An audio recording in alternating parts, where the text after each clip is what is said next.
Nah, bicara soal logika, ada beberapa hal yang mesti kalian tahu. Dalam ilmu logika, dikenal dua jenis pengetahuan, a priori dan a posteriori. A priori adalah pengetahuan yang tidak didapat secara empiris, murni logika. Sedangkan a posteriori adalah pengetahuan yang didapat secara empiris. Nah, matematika adalah contoh a priori. Misalnya 1 tambah 1 sama dengan 2. Dari mana kalian tahu 1 tambah 1 sama dengan 2? Bisakah kalian buktikan secara empiris? Tidak bisa.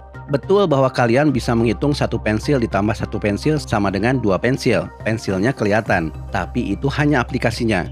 Tapi sekalipun tidak ada barangnya, tetap saja akal kita mengatakan 1 tambah 1 sama dengan 2. Itulah logika. Kebenarannya tidak selalu bisa dibuktikan secara empiris. Makanya dalam ilmu logika dikenal istilah aksioma, kebenaran yang tidak membutuhkan pembuktian, karena sudah logis secara alami. Beda dengan fisika. Fisika adalah jenis a posteriori, pengetahuan yang didapat secara empiris. Wajar kalau hukum gravitasinya Newton misalnya butuh pembuktian secara empiris.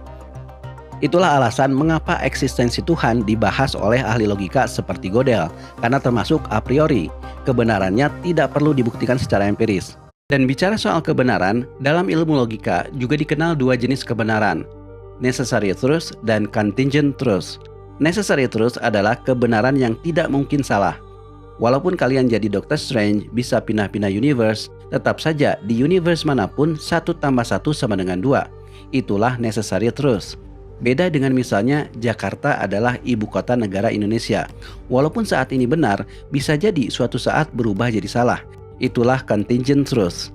Nah, yang menarik adalah dua kebenaran ini memunculkan dua jenis eksistensi. Ada eksistensi yang sifatnya necessary exist, mutlak wajib atau harus ada, dan ada eksistensi yang sifatnya contingent exist. Bisa ada, bisa tidak, karena keberadaannya bergantung pada yang lain. Nah, di sini para filsuf berdebat. Pasalnya, semua yang ada di dunia ini sifatnya contingent. Keberadaannya bergantung pada yang lain. Atau bisa jadi ada di dunia yang satu tapi tidak ada di dunia yang lain. Lalu apa atau siapa yang harus necessary exist? Siapa yang keberadaannya mutlak di dunia manapun? Disinilah pembahasan soal Tuhan masuk. I, therefore, am a contingent being. There could in fact be a possible world where I do not exist. I see. Furthermore, contingent beings are dependent upon something else for their existence. So, everything within the universe is therefore contingent. Everything within the universe comes from something else.